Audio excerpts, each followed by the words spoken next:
Okay. Good afternoon. Welcome to the Economic SPC for Wednesday, September the 14th. Is that right? 15th. Wednesday, September the 15th. We'll start with the Acknowledgement Statement. The City of Lethbridge acknowledges that we're gathered on the lands of the Blackfoot people of the Canadian Plains and pays respect to the Blackfoot people, past, present, and future, while recognizing and respecting their cultural heritage, beliefs, and relationships to the land. The City of Lethbridge is also home to the Métis Nation of Alberta, Region 3. I'll now ask the City Clerk to do a roll call, please.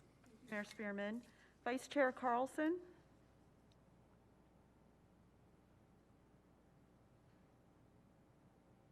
Are we able to hear them? Vice Chair Carlson, are you there?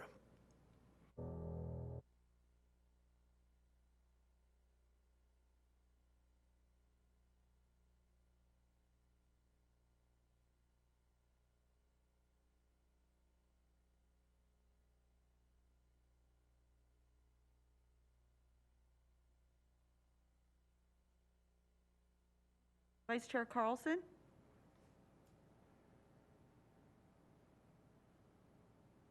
I don't think so. If anybody can hear, can you please just say that you can hear us, please?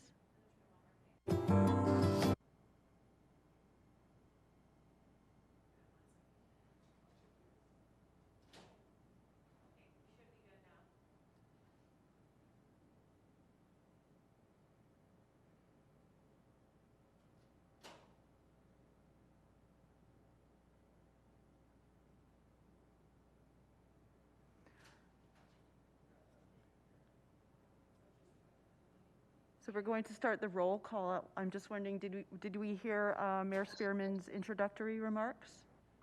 Vice Chair Carlson? I've heard nothing. Okay. No. Mayor Spearman, do you mind restarting the meeting, please?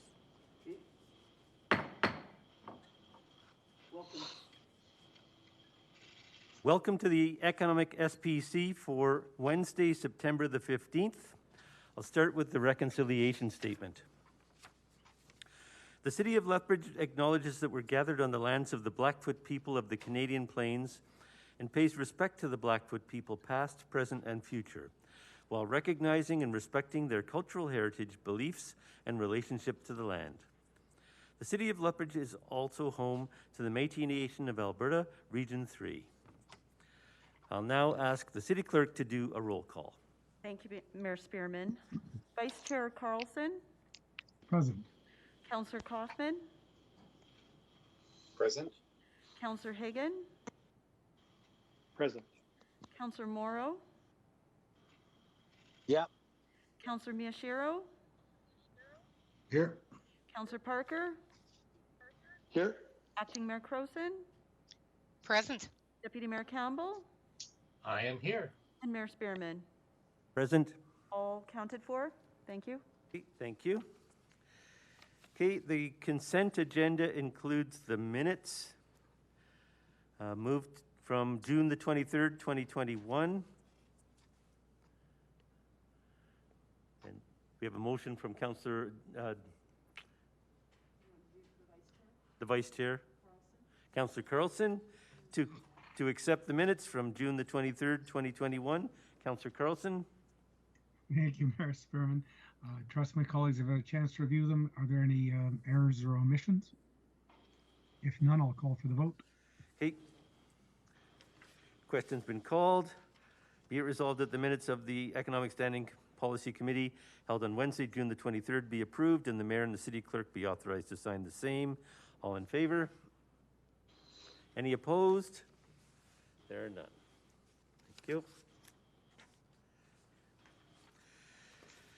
Now we have a motion for adoption of the agenda, moved again by Councillor Carlson. Be it resolved that the agenda of the Economic Standing Policy Committee meeting on September the 15th, 2021 be adopted as presented. Councillor Carlson. Thank you, Mayor Spearman. I'll ask the City Clerk any changes to the agenda. There are no additions or changes to the agenda. Thank you. Thank you. Call for the vote. Question's been called. All in favor?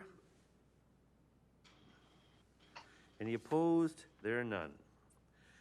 Okay. We'll move on to presentations. I'm going to invite Mr. Peter Casarella from South Grow. He's the Executive Director to speak to us about the South Grow Regional Economic Development Initiative. Mr. Casarella? Thank you, Mayor. May I share my screen? Go ahead.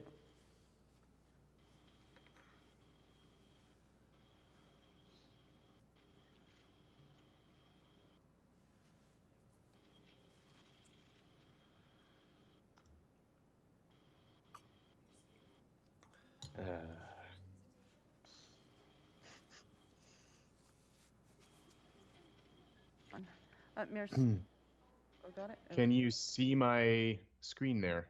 Yes, we can. South Grow with picture with mountains. You betcha. And of course, you know, you think it would go smoothly, but well, it's in presentation mode. Can everybody read that, or should I fool around with my tech support more? It looks so good at home. Looks good at home, Peter. I'm not sure it looks like there. Looks good. Okay. Sounds good. Thank you very much for having me here. I'll try to be very conscious of everybody's time and move quick. This is an update to one of our stakeholders on behalf of the Regional Economic Development Alliance, South Grow, of which the City of Lethbridge is an associate member. My name is Peter Casarella, and I'm the Executive Director of South Grow. And this is just to update you on some of the important initiatives that South Grow is working on, some of the challenges and issues we face, and some of the opportunities that are available in the near future. And just a refresher for the City of Lethbridge, because we don't get to come and talk to you very often, about what the region is working on in collaboration with the city and why it is important to you. We'll skip a lot of things in the presentation in the interest of time, but I'm happy to answer any questions about anything you might see as you've gone through your package as well. So as you know, South Grow is one of the 9 regional economic development alliances in the province of Alberta. The REDAs were started by the provincial government back in the early 2000s, and at the time the vision was to have the entire province divided up into parcels where the communities would work together. Some of those regions took very nicely, some of them never got off the ground, and over 20 years of growth and development, we now have 9 very strong REDAs that represent about 250 communities across the province. In its current iteration, South Grow represents 29 member communities, including the City of Lethbridge as an associate member, and our reach covers 5 going on 6 counties plus the Blood Tribe and all of the villages and the towns and different entities within that region as well. We work on enabling projects. So the kind of economic development that I work on is not the kind of economic development that Economic Development Lethbridge does, for example. We just don't have the capacity, being a fairly small organization, to do that ground level work of helping businesses with their individual day-to-day problems, even working on getting individual businesses landed on investments, although we do some investment attraction work, but it's a bit of a different beast. The projects that we focus on create opportunities and allow organizations like Economic Development Lethbridge or Tabor Economic Development or our individual communities to have an easier time pursuing their own ground level opportunities. A good example of that is broadband. So South Grow has worked on developing broadband assets across southern Alberta for quite some time. And we're getting very close to being done, quote unquote, on that initiative. There's a lot of exciting progress happening, but we're responsible for a lot of the enabling work that allowed a lot of towns in the region to go after Axia or TELUS fiber builds and get connected with really high-speed service. That's enabled things like SureX Direct, an insurance company based out of the town of McGrath, that has 100 employees housed along Main Street, taking over abandoned storefronts after abandoned storefronts. We've done a lot of research and economic indicator research as well on the broadband front that's been passed up to the provincial government and has helped inform initiatives at Service Alberta and changed the conversation about broadband from something that was a new expense that everybody was intimidated by to a new expense that was absolutely essential that people had to get done because the impacts were so important. We can talk more about our current work with broadband, but where the situation sits now is I used to tell councils by 2025, all of Southgrow would have the minimum 50-10 requirements for speed up and running. Now I'm looking at 2023. The pandemic certainly helped raise the issue of this and get more federal money invested into the sector, and technology is advancing very, very rapidly too. So by 2023, I think all of Southern Alberta will be at that 50-10 threshold of what constitutes high-speed internet. And a lot of our villages that currently today don't have fiber will be significantly better. They will have wireless networks that are fiber-like in their comparison. And I've been very pleased to watch the progress that the city of Lethbridge has made advancing fiber deployments and internet deployments in the city too. So Lethbridge, what's your history with the RETA? Lethbridge has been a traditional supporter of the RETA, but never been a full rate-paying member.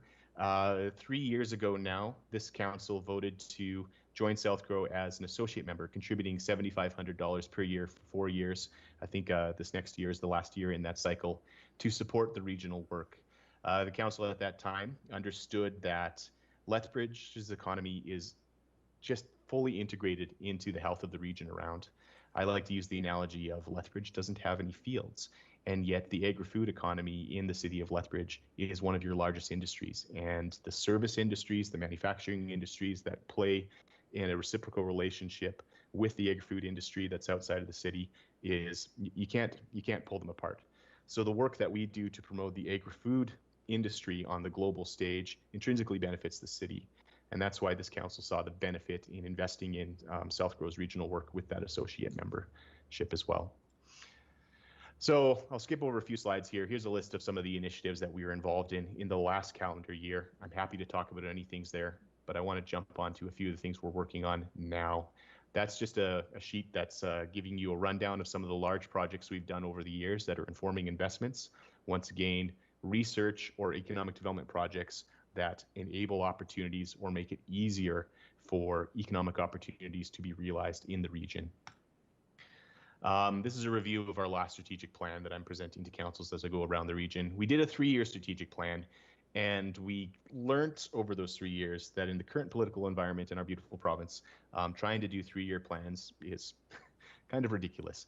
So in our last strategic update in the spring, we basically crafted a strategic framework that informs annual operational plans. So every year in the spring, when our board sits down to look at what we work on in the next year, we're going to look at that framework, which says, okay, these are our priorities in general, make sure it's all still valid, and then pick projects that fall out of that framework to be a bit more flexible year to year because of how fast things change.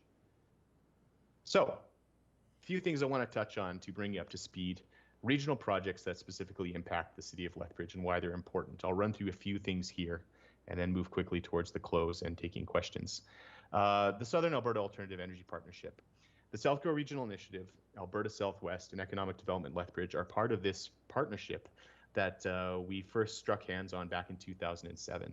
It's probably been one of our most successful initiatives as far as enabling investment and growth in economic opportunities in Southern Alberta. This group is focused on raising the profile of the opportunities available in the alternative energy sector for our region.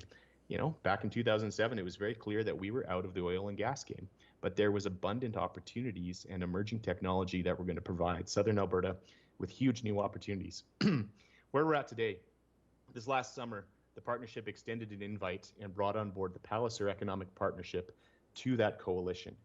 Now, the reason why is because together as 4 of us now, we represent 58 communities, all of their elected councils, and over 300,000 people, and a geographical footprint that constitutes about the region in Alberta that's looking at 90% of renewable energy investment. So we're a very powerful voice to speak on issues that pertain to this industry. And the other reason we wanted to move forward with that is because we went and looked at the AUC's queue for August 2021. And in the application queue for energy projects, there was 16,048 megawatts of wind, solar, and battery tech projects that were being proposed at that time. To give you context of what that number means, that's as much as the entire generating capacity of the entire province of Alberta from all sources as it currently exists. That's an immense amount of investment, about $20 billion in capital expenditure based on our 2019 research in what those numbers mean. That is lined up wanting to be put into the province and all of the subsidiary benefits that fall out of that. And the reality is that this is the only area of our entire economy where we have so much investment lined up that we cannot actually take. So what Southgrow and our partners are doing on this file is we've gone to the Minister of Energy and we've gone to the Associate Minister of Red Tape Reduction, and we're being assisted by Nathan Neudorf. And we basically said, listen, we have to do something about this because this is bank. This is investment for our region and it's big business. And we've been invited to come to the table in Edmonton this fall with our partners from the Energy Futures Lab that represents academics and industry based out of Calgary and funded by the entire energy industry in Alberta, in order to talk about what that looks like, how we get a concierge service in place that helps private companies get their projects through all of the ridiculous red tape and barriers that exist so we can build these projects and realize the economic benefits, and so that we can start to have a serious conversation about updating legislation and the regulatory environment so that it gets easier for companies in the future. The reality right now is that it's really hard to get one of these projects built. And we might have 16,048 megawatts being applied for, but very little of that can currently be realized because of the barriers. And we will lose investment, have already lost investment to other places like Texas, which are far more accommodating for this kind of thing. It's an opportunity to modernize that sector in preparation for the energy mix of the future. And we're the ones who will benefit. A few other things. Southgrow continues to work in collaboration in support of Canada's premier food corridor. I love that initiative. Thank you for letting Economic Development Lethbridge do that along with 4 of the Southgrow communities. It's nice to have a cluster brand that we push out to the world that has a legitimate industry cluster to offer to the world and can compete on equal footing with places like Calgary. The entire Southgrow region benefits when that Highway 3 corridor does well, because the Southgrow fringe out in the rural areas, they're the ones who supply the product to those industrials that are getting set up in Lethbridge and along the Highway 3 corridor. And that brand also adds to all of our conversations about the need for twinning of Highway 3 and the development of other marketing brands such as Canada's Western Gateway. A few other things, you'll know that Southgrow has been involved heavily in the Highway 3 Twinning Development Association. We're not lobbyists for economic development. The joke kind of is that economic development and lobbying sometimes kind of tend into each other's territory a little bit. But we've been supporting and propping up the Highway 3 Twinning Development Association a few years ago when they were going through a little bit of identity crisis about what their mission was. The Southgrow board came along and said, no, we need this infrastructure and we're going to invest in it. And we've been supporting them until the current reality where we've got new twinning projects happening along the corridor. We've been asked by the new Minister of Transportation to provide an updated business case so that she can continue to advocate for the projects here in southern Alberta. And the future of twinning of Highway 3 is looking very bright. The economic case is strong. The social cases are advancing. And the buy-in that we have from the stakeholders is immense. They're doing strategic planning right now, and they put out a link on social media across southern Alberta just to get feedback. Come fill out a survey, and they got almost 1,000 responses. That was an overwhelming flood of support for the work that the Highway 3 Twinning Development Association is doing, with Southgrow backing them up. Global marketing, as I said, Southgrow focuses on raising the profile of southern Alberta to the entire world. We built a big coalition of our own money, Economic Development Lethbridge, and a few of our communities that have the money to invest in marketing in order to advance a marketing project that is basically just saying southern Alberta is a great place for agri-food investments. That project is built, and now I'm working on securing additional funding through grant applications in order to push it out the door to directly target agri-food companies that are looking at expansions and to raise the profile of our region on a global scale. So watch for that coming forward. We've also been strong supporters of the Exhibition Park development. I don't think Exhibition Park ever made a better move than when they rebranded their project as a regional agri-food hub. That instantly got all of Southgrow's board members bought in on it because they're smart people and they realize that we need this kind of world-class facility that is a gathering point for our industries here in southern Alberta. We invested in a very cool project that they're working on there. That's a 3D VR build out of their new facility. And the idea and the hope is that we're all going to use this. When I say we all of us who are working to advance economic development opportunities using XPark as a sales tool to get national and international or provincial conferences to come here and use that facility and to raise its profile on the world stage too. And finally, depending how this election goes, because elections always put a hold to contracts with the federal government, we've been the recipient of a Natural Resources Canada project, $2 million to invest in electric vehicle charging infrastructure across southern Alberta. It fits with our mandate. Anytime that we can help future-proof our communities against what's coming down the future and leverage grant dollars to do so. We, South Grow, along with the Municipal Climate Change Action Centre, are the only two associations in Alberta that receive this funding, and we're working in close tandem with them to make sure as many of our communities, businesses, institutions get access to help fund this new infrastructure that we're all going to need in the coming days. I'll skip a few slides. The value proposition, just a few numbers here for you. A lot of the work we do is very hard to put traditional economic development metrics to because it's specifically geared at enabling investment. The stuff I do doesn't necessarily immediately translate to jobs. So for example, helping McGrath get their fiber build out, it wasn't a given that they were going to get Surex Direct with that 100+ jobs right in that small town. But that's often the kind of thing that happens. But as you can see, right now, our base funding, not considering other sources that we get money from, is just over $106,000. And projects right now that are out there that I have dollar amounts on, we have a regional project, marketing project at $45,000. There's a large broadband build out happening up for the villages and hamlets in Vulcan County that wouldn't exist without us. That's valued around $600,000.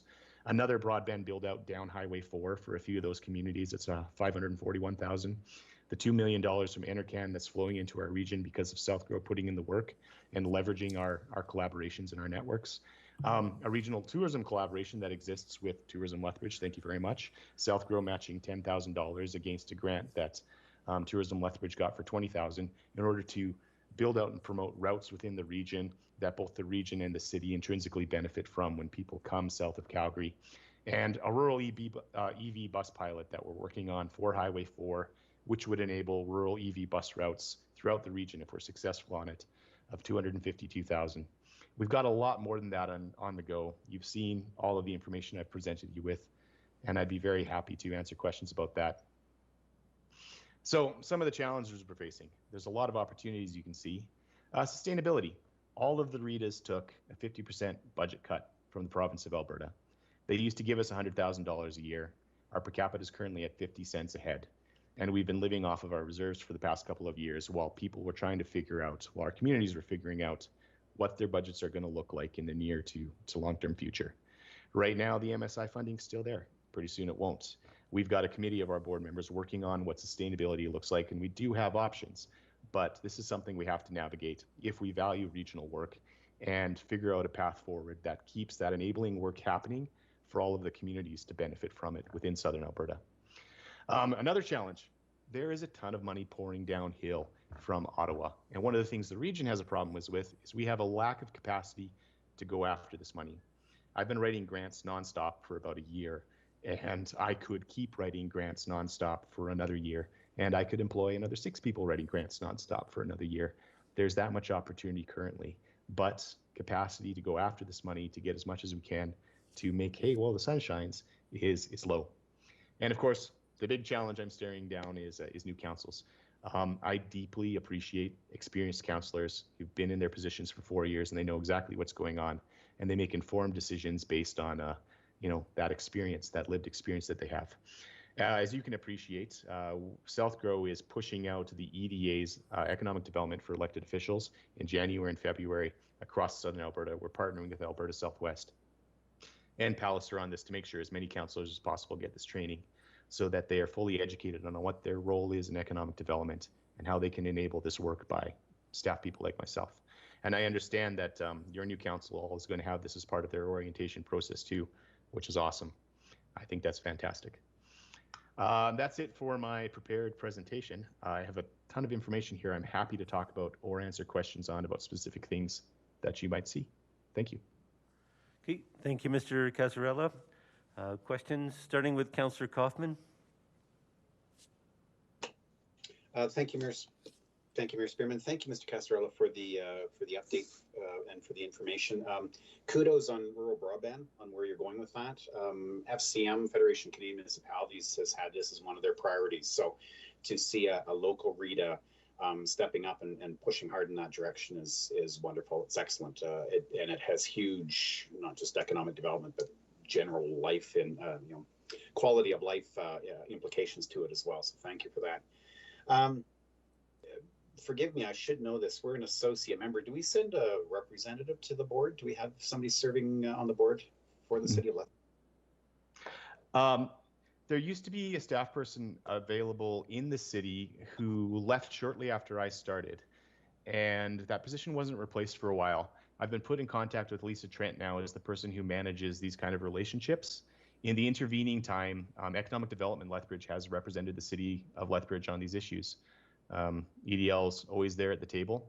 They are our most important partner, hands down, in the work that we do, and they're always involved in the talk that what we do. Our work does extend beyond just economic development Lethbridge, though, because we dabble in so many different areas. I've worked with Darwin Jewell at transportation and other members of city administration on different projects, and I'd always value having a representative from council there. That perspective is very needed, and we leverage the government relations weight that our councils bring to the table a lot, because so much of what we do is partnerships with the province or the feds too. So if council wanted to consider that in the future, the invitation is out there. You are entitled to it, and we'd love to have representation. Okay, thank you. I see Ms. Trent on the line, so I'm assuming she's made note of that. Hopefully for the next council. You talk about MSI. Are you talking MSIO or are you talking MSI actual capital? Actual capital. Actual capital. Okay, thank you. When you talk about sustainability, of course, got some work in hand on that, and the board is giving some direction, taking action on that. In terms of the capacity, are there things that the city proper could actually do to support the capacity? I mean, yes, in a word. We deeply appreciate the partnerships that we get through Economic Development Lethbridge and through other city departments as well. A per capita sell to the city of Lethbridge is a really hard sell.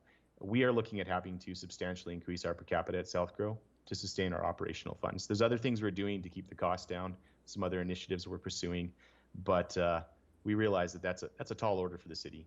And the region has hesitations as well as to giving the city of Lethbridge that much moral weight in the conversation.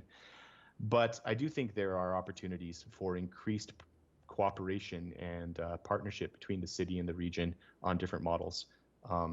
There's a lot to explore there. Okay, thank you. Final question then on that, and it kind of leads into that.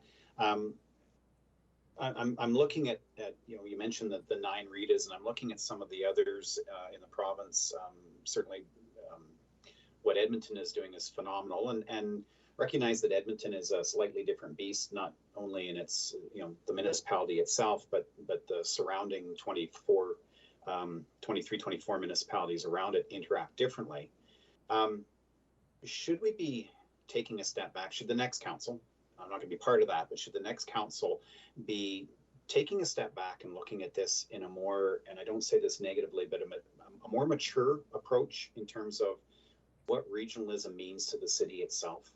Re-examining it, that it's not just about fighting for dollars for us, but a dollar going into McGrath or a dollar going into Champion or a dollar going into Tabor is a dollar or has an advantage for us as well. I mean, it's the entire ethic that Southgrow operates on. We have the same conversation in the region as sometimes happens between the region and the city. A small village would be like, well, what's in it for us? Why are we paying this per capita? And it's the pushback, a win for one is a win for all. The economy is regional. A dollar spent here circulates throughout the entire region, etc. The next best win to landing a new industrial or new business in your community is to landing it in the community right outside of yours, etc., etc. People move back and forth. They work between. And regionalism is definitely, in my industry at least, how we talk at the staff level. It's the wave of the future. It's coming. It will be imposed in certain areas where it doesn't currently exist by necessity.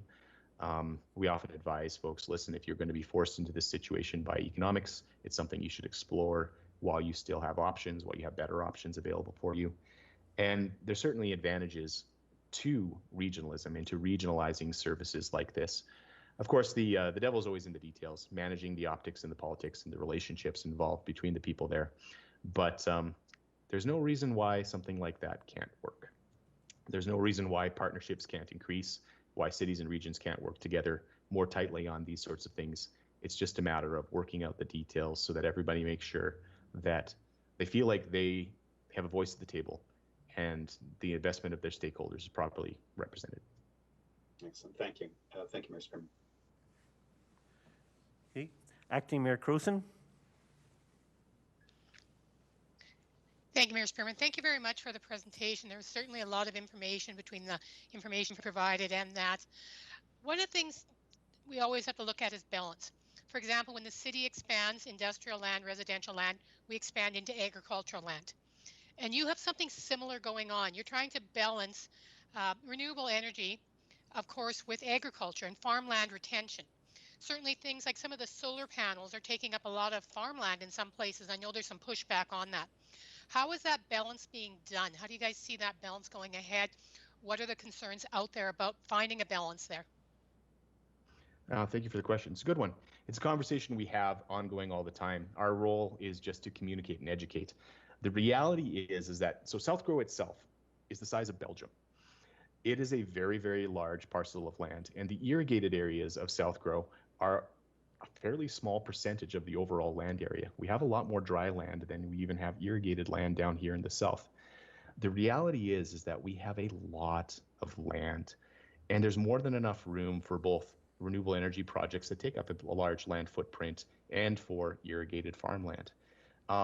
The other reality is too that the private companies that are building things like the Traverse Solar Project, for instance, they buy land based on the price, and productive agricultural land does not fetch top dollar. So while there's a general cultural pushback towards taking up quote unquote farmland, the land that ends up getting used is not good land. It really doesn't impact your agricultural capacity down here in southern Alberta. And your staffs at the counties, they know this. They know what the quality of the land is that's being moved around and shuffled. And the conversation that we constantly push down to our counties specifically is, listen, one of the ways that you can get in front of this is by revising your land use bylaws, your land use strategies, to specifically identify the marginal land as opportunity rich for development for other kinds of projects. And then let's get in front of the communications and push that out there. Basically say, this is land we've identified as marginal use. This is why, and these are the opportunities that are available here. And then start opening that conversation with some of the utility providers to say, here's the great land. Is there any way that we can do a little bit of the work in advance to look at some of the interconnection studies? So we already know in advance of the investments coming to town to say, hey, listen, what land do you have? That the interconnection study is going to fall within a certain price range. These are complex conversations, obviously, much more complex than I'm making it sound right now. But communication on this file is everything. On a similar note, we're seeing a lot of international investment going out in the area. I know some feedlots that are Chinese money out there, et cetera, et cetera. How is it going for local ownership? Are we seeing a swing to more, ownership coming from outside the communities? What are you seeing in the area? I think it's a lot less than rumor says. Foreign interest, especially from East Asia, they have a hard time in in Alberta, not only because of cultural differences and international pressures and geopolitics, et cetera, but because there really is a really heavy price differential. We had a gentleman come to southern Alberta representing a large consortium of Chinese interests before the pandemic. Actually, it was right at the leading edge of the pandemic, a couple days before we got shut down. And they wanted something ridiculous like 300,000 hogs a year. And they wanted to build a manufacturing plant. And they wanted to pay $100 million to build a manufacturing plant that would produce 300,000 hogs a year, which is a considerable portion of our entire capacity. So as you can appreciate, $100 million is not going to get you that in Alberta. And this kind of interaction plays out quite often. And it's one of the reasons why in the economic development community, we've pivoted pretty heavily towards Americans and Europeans on these files. We deal in a very similar price environment, and cultural barriers are not as high. Okay. Yeah, I do know there is pushback out in the community. In full disclosure, my family farms in Enchan, so the Lomond project was on a lot of people's minds with wind energy, etc., has been discussed a lot. When you're looking at things like broadband, what's the next project you'd like to see done? Ooh, man. So right now, I'm looking at 2023, and to me, that looks like a finish line for the work that we've been doing for almost a decade now. That just gets everybody to 50-10. The reality is that in 2023, 2 years down the road, I have no idea what the landscape will look like. We'll probably all be at 50-10. Our villages will have fiber-like speeds coming off wireless tech. Probably a lot more people are going to be taking advantage of wireless tech because it keeps getting better. Fiber's still the gold standard, let's be honest, but wireless tech gets so much better really quick, and it's way cheaper, especially for small towns, right? It's the way to go. When we get to 2023, well, the bar is going to be moved.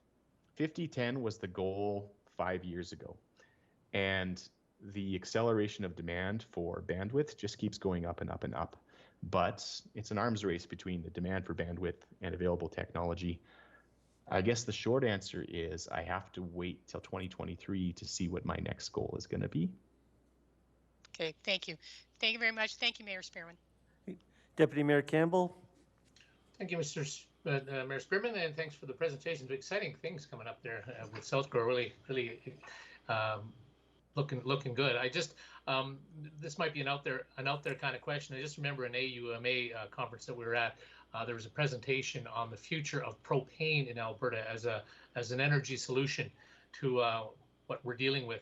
Just want to know, where are you? How big is propane in our province? How much could we invest in southern Alberta? Is that feasible, or is that just sort of way beyond when we get broadband? I don't have propane on my radar at all.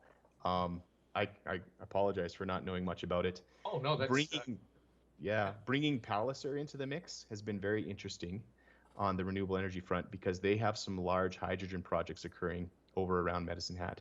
Hydrogen looks very, very interesting, and it pairs very, very well with our renewable energy assets here in southern Alberta. They're both clean tech. The basic interesting thing there, though, is that it takes a lot of energy to refine hydrogen. But you can use solar, wind, other clean energies that don't produce CO2 in order to do so, and we have plenty of that. And so you can stack them together to provide a more resilient fuel mix. Hydrogen is the kind of thing you can have a power plant running off of, and it's constant generation. And constant generation solves a lot of issues when we're thinking about the energy mix of the future. Okay, good, thank you. Councillor Kaufman.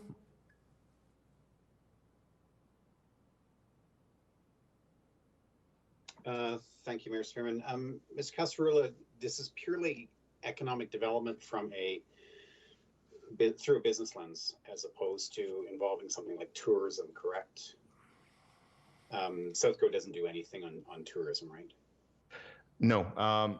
So to give you context, if you haven't discussed it around the table yet, our corner of Alberta has got a big gaping hole when it comes to tourism.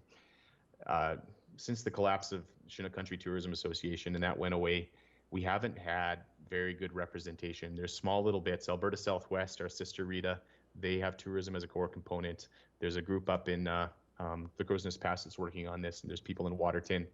And half of our communities were part of Canadian Badlands, but they've all kind of defected from that at this point. And the future of Canadian Badlands is very much up in the air. We recognize the need for this.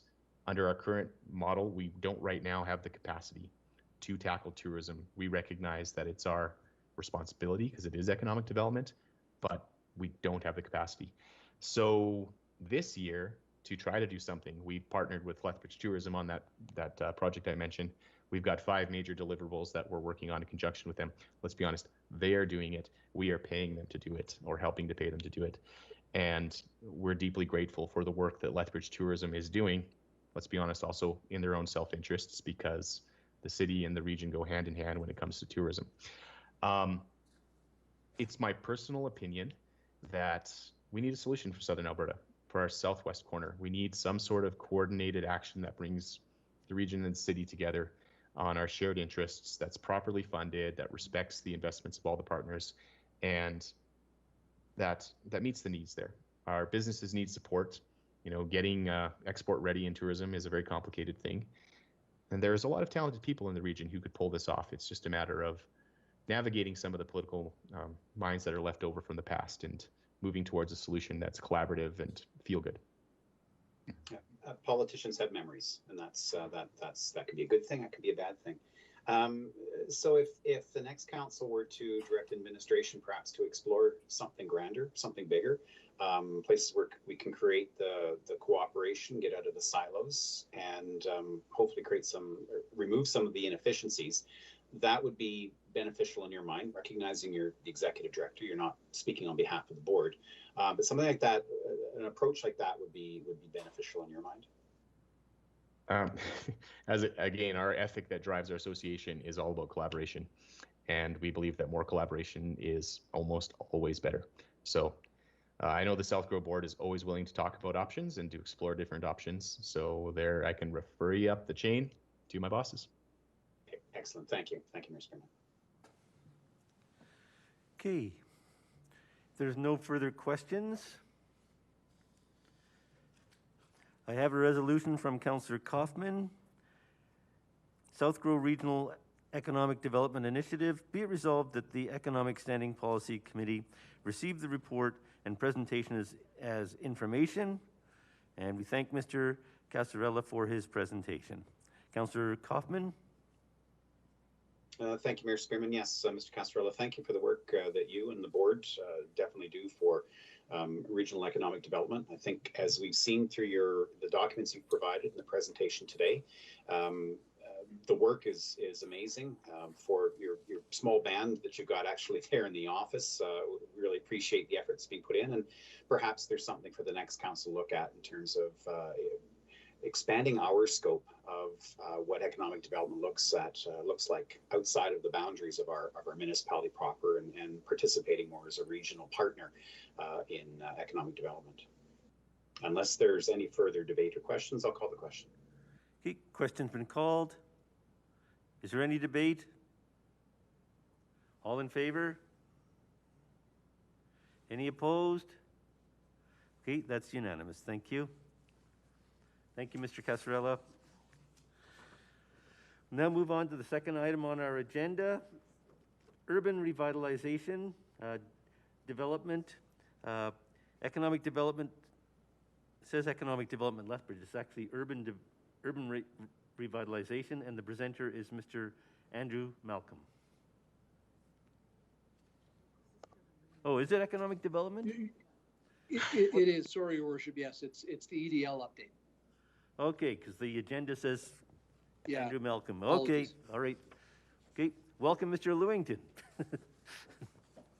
Well, I'll do my best attempt to impersonate Mr. Malcolm and represent him well, but thank you for the opportunity to be here with you today, and also the opportunity to follow Mr. Casarella. South Grow is an important partner of ours, and as you saw, a long laundry list of regional projects, and so we're pleased to be a part of that work and share resources and work together on those things. This is the third quarterly report. So this is the third time we've been before you to share this format and improve your visibility on both our activities and our outcomes. And it was a direct result of the KPMG report where they talked about finding ways to improve communication with council. And so it's been a bit of a challenge to find the mix. So, here talking to you directly as all of council through this committee versus using your three representatives on the EDL board as the primary conduit back and forth. So again, hopefully you find this information useful. I'd certainly welcome your feedback. Feel free to send me an email after today. Have the first two and now the third update met your needs? Is there changes to the format? Is there different content?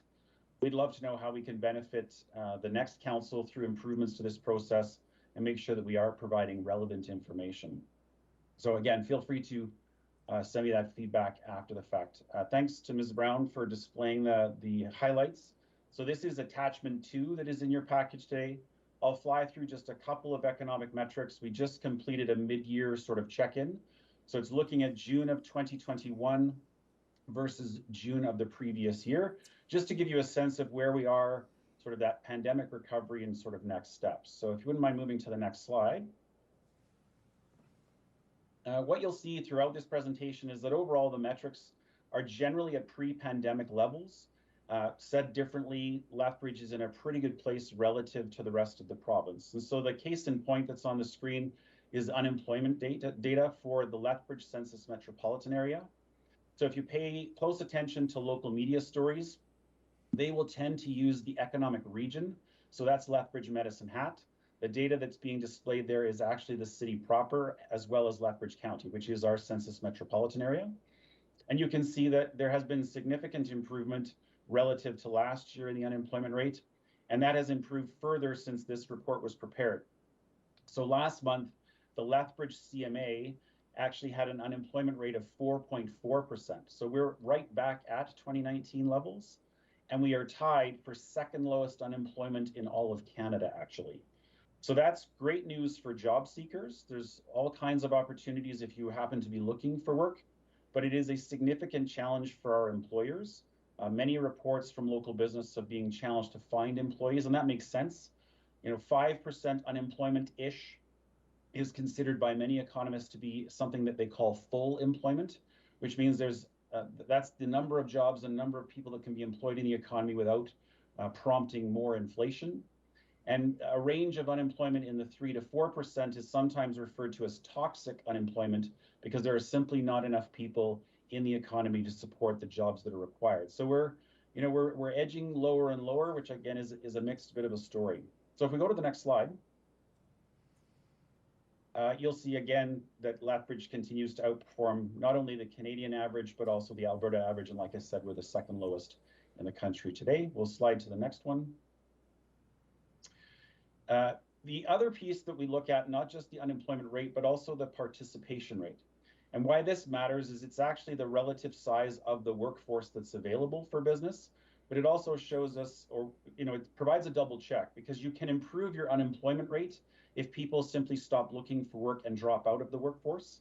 And the good news here is we have seen a significant rebound in the participation rate, jumping up to 62.6% this year to date, versus that rate of 60.8% in 2020. So we're not quite back to pre-pandemic levels of 2019, but the size of the workforce is growing, and at the same time, our unemployment rate is dropping. So that's actually a very good combination. We'll move to the next one. Again, just showing you that Lethbridge has a relatively low participation rate compared to the national average and also the provincial average. There's a number of reasons that drive that, but it also means we have some opportunities to improve that as we recruit more people into the workforce. We'll keep going. Again, just from percentages are interesting, but sometimes looking at the actual number of people that are employed, you can see that the rebound in the number of jobs, the number of employed people rebounded quite significantly from that drop in 2020. And we're within striking distance. We're within about 700 positions of being back to where we were in the 2019 levels. So just same information presented now in terms of raw number of jobs as opposed to percentages. We'll keep going.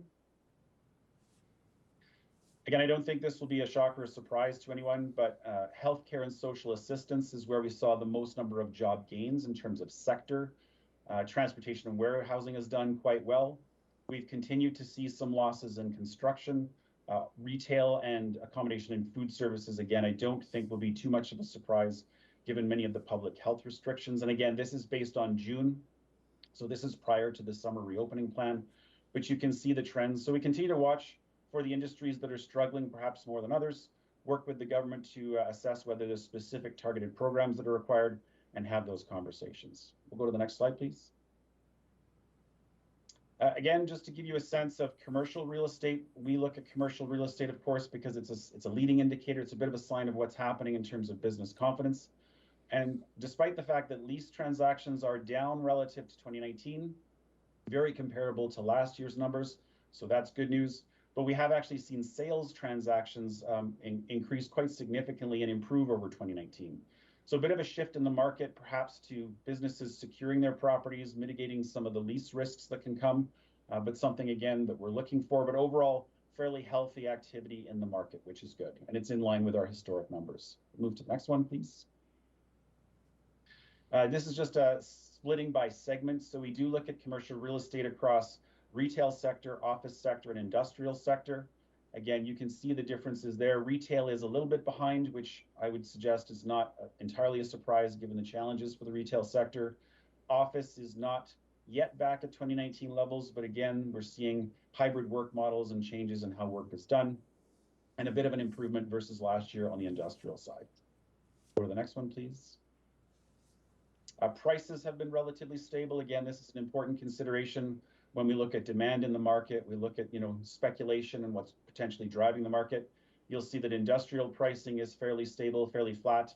Office pricing is depressed. It's down a little bit and has not quite recovered, and nor has retail. But again, I think that's a reflection of sort of the post-pandemic hybrid work model and some of the things that are going on in terms of how we approach these things. Go to the next slide, please. Building permit values are significantly improved actually versus 2019 and 2020.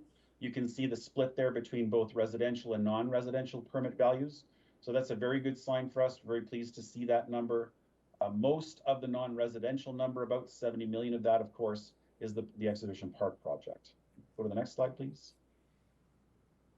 Again, from a housing starts perspective, we are seeing a significant boost. You've likely read all of the media reports talking about the acceleration of this number, but 345 is the largest jump we've seen versus the first half of the last 2 years.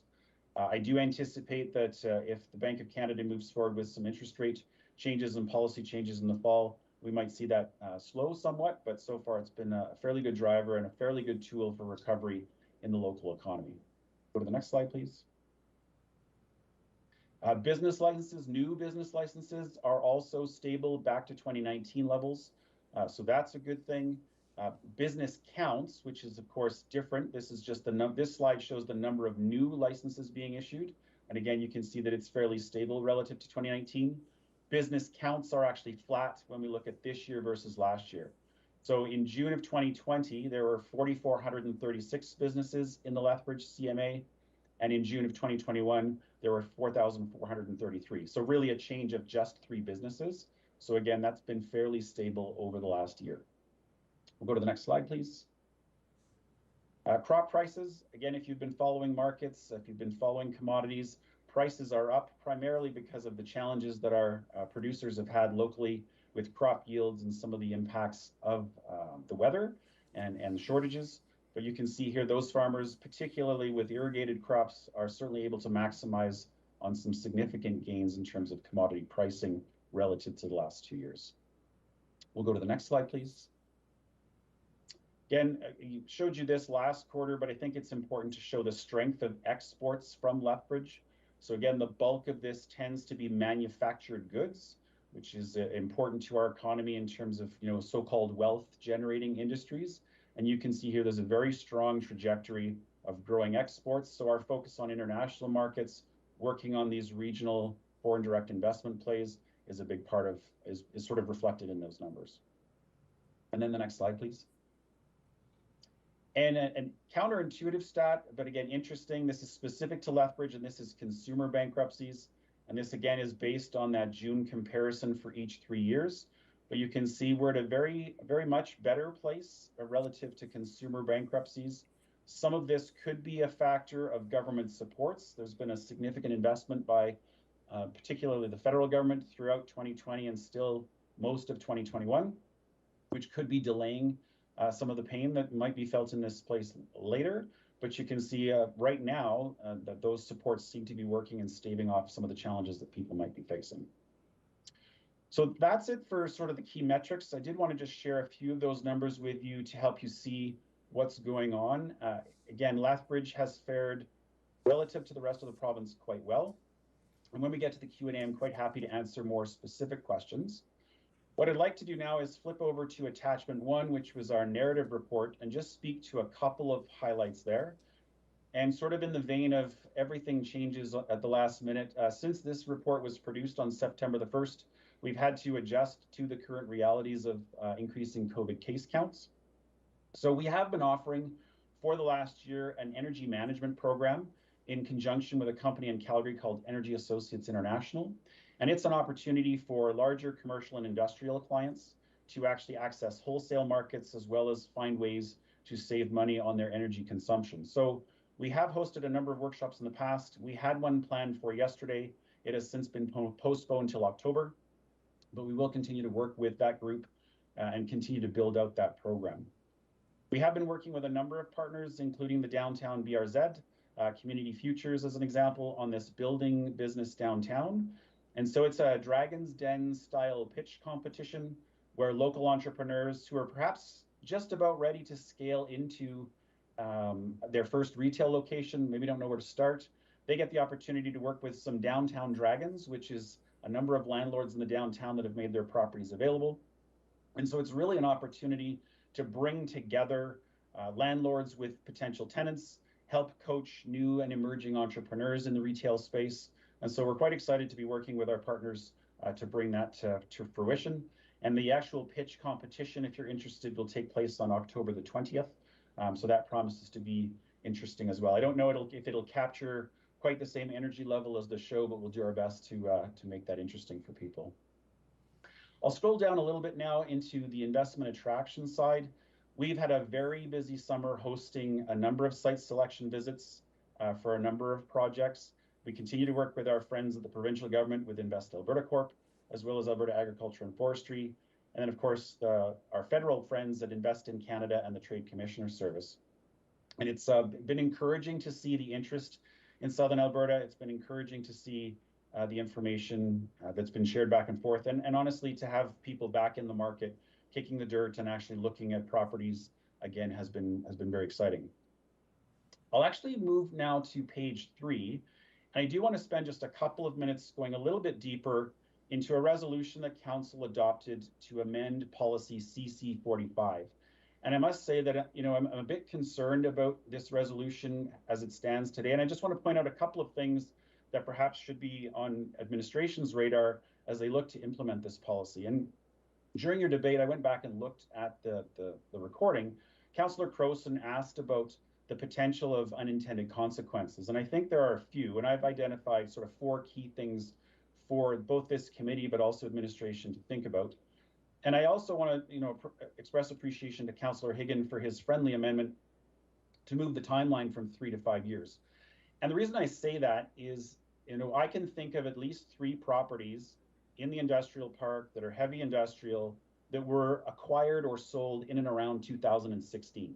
So if any of those 3 had been subject to this policy now 5 years later, then they actually would be in a position where the city would be looking to buy them back. And in each of these 3 cases, they're innovative startup companies, they're in emerging spaces. And, and I think the risk is that sometimes it takes an awfully long time for startups to get going, even though they've acquired the land, like I said, back in 2016.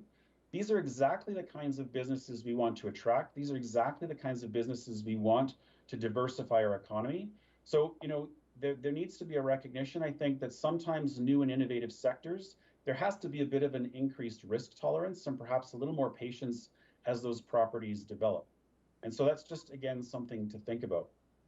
If you look at page 3, I'll just talk to the 4 sort of points again for your consideration.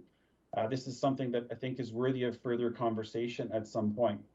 So the first one is just the wording of the policy relative to the motion, relative to the definitions that are used. And I must confess, when I got a call from an investor when they caught wind of this, I didn't quite know how to answer the question. So if the intention is for this concern around speculation and this buyback provision to only apply to heavy industrial land, I think that's better.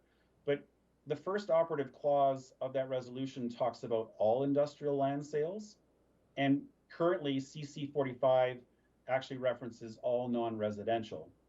So I just think it'd be very important to have some consistency and precision in the language, because as you're very much aware, there are 3 types of industrial land in the city. And so, I would argue that general industrial and business industrial is exactly where you do want speculation. So those smaller 1, 2, 3, 5 acre parcels that are either IG or IB, speculation allows for investors to make calculated decisions. It allows for some of this creative innovation that goes on. And honestly, it does provide cash flows to the city's subdivision surplus account, because those sales, of course, help fund future land banking and future land development. So, discouraging speculation in heavy industrial makes somewhat more sense to me, given that there's a relatively limited supply. There's also a risk of land sterilization if you have larger parcels that are sold and the utilities aren't necessarily utilized. But I just urge caution and perhaps consideration around smaller parcels or that IG and IB type classification, because between the resolution and the policy, it was not clear to me how this might apply. The second example that I wanted to leave with you was around this idea of flexibility. So it is often the case that a company will buy a piece of land through a holdco or a land company or some sort of special purpose vehicle with the intention of assigning that sale or assigning that corporate entity to a later business. So who buys the land is not necessarily who develops the project and is not necessarily the final owner. So any land contract would need to contain a provision that allows for the assignment of a contract and allow for some sort of recognition that these sales transactions go on, and that, you know, a very firm right of first refusal that's in that contract could be a barrier to those kinds of creative structures in different situations. The other challenge can arise is when a financial institution is being used. And again, I think about the three from 2016 that come to mind, smaller players, you know, each 5 to 10 acres-ish. All of those were bank financed, and the bank usually takes a position in the land as collateral, as security. And if there's a right of first refusal by the city on that land, that could be something that causes stress for those financial institutions. They often don't want to be in a second or third position. So again, we want to make sure that if those financing requirements are needed, that the policy is flexible enough to recognize the interests of those financial institutions. The third area talked about, you know, this concept of substantial development. So, you know, again, I think of an example, that, you know, a tangible example in the industrial park. Let's say I buy 5 to 10 acres from you. Let's say I buy 10 acres from you for 2.3 million. In the first couple of years, I do some fine grading, so I invest $500,000. I then put up a fence for a couple of $100,000. I do some geotech, some site prep. I'm now into the property for $1 million. But I actually haven't done, quote unquote, substantial development. But now this policy, this provision now says I must sell it back to the city for the price for which I paid for the land. So there would need to be some sort of recognition that improvements, i.e. $1 million worth of grading, fencing, and drainage work, would need to be something that I could get back from. I'm happy to sell you back the land if you so choose, or if the project doesn't move forward. But, you know, I would not want to take that $1 million risk if there's not an opportunity to recover that. Whereas I could sell it potentially to a third party and recover my costs. So again, we just need to be very careful about the messaging. I don't think it's the intent. I assume it's not council's intent to prevent people from making those improvements and recovering their investment. But again, we need to make sure that that's how the policy is framed. And then the last piece is just around this idea of open for business. So this whole piece is another barrier to business. It's another complexity for some of the reasons that I've outlined, and there are others. And so, you know, when there are no, to my knowledge, there are no other Alberta jurisdictions that have this particular provision. There are some that use different mechanisms. There are many tools in the toolbox to affect the same ends. But I'm just concerned that we're putting out there another restriction, another potential barrier to business. And so that is something we will need to address as we talk to the market. So again, happy to answer questions on those, but I think it's something that administration will need to think about as they implement that resolution and try to frame up the policy so that we don't end up with some of those unintended consequences. I'll move then to the third pillar, which is on the next page of our business plan around entrepreneurship and innovation. So we've had a very full summer, both from our WeSTEM, or Women Entrepreneurs in STEM, as well as RINSA, the Regional Innovation Network of Southern Alberta. Very strong client engagement, very strong delivery of programs, and there's a very full fall calendar, which I think is exciting. So I encourage you to look at those websites if you'd like to see some of the program being offered to entrepreneurs. And then I'll slide very quickly to the end around marketing and advocacy. So there were a number of ministers through town, as I'm sure you're all aware. We've appreciated the opportunity to have in conversations with many of them, some of them including our regional partners, some more one-on-one, and advocate for the city and various projects and programs that are going forward. And then we had planned our Team Lethbridge mission to Edmonton. It would have been the 7th time Team Lethbridge has gone to Edmonton from November 2nd to the 4th. Unfortunately, again, with the rise in COVID cases, we reached out to all of the participating organizations, and there was a pretty broad consensus to postpone that trip. So we will not be moving forward in November, as it says in your report, but we will be actually doing that in the spring. So that's probably a good thing. And then lastly, just on the marketing side, I did want to mention that we've been working with Google. So we were fortunate to receive a grant from Google that allows us to do Google Ads every month. We've spent some time testing the work around Canada's premier food corridor, but we'll be able to expand that grant to other initiatives. And our target, of course, is international markets, driving traffic to these various websites to promote the region, promote some of the different initiatives, whether it be renewable energy, whether it be logistics, or whether it be food. And so we've been fine-tuning those. We've also been working on a couple of videos that we'll be releasing in the next month or so that will help showcase the city and the advantages of investing here. So with that, I will end my rant. You have the document as well as more details, but I'm happy to answer your questions. Good. Questions from council? There aren't any. I'll start with the policy, since you've prepared a detailed presentation on that. But the policy is intended to address speculation on heavy industrial land because the city invests and develops that land. The policy CC 45 hasn't yet been updated, so its reference to non-residential can be cleaned up when the policy is brought up to match the resolution. So the challenge we've had in the last few years is people buying land and sitting on land in the industrial park and tying it up. So, and ultimately we've had cases where years go by and then people profit from the sale of the heavy industrial land that we've developed. So that's the intention, is that we avoid land speculation on heavy industrial land that we, as the city of Lethbridge, developed. So for example, we've invested over $40 million expanding the sharing industrial park, investing in the infrastructure. So the intention is to serve future investors. So we want heavy industries in that part of the industrial park, and when they buy it, we want them to proceed and begin developing and building and providing employment. So we think 5 years is a reasonable time for someone to buy and develop. I have a question. You've recently, Economic Development recently acquired or has completed the conditions for Tech Connect.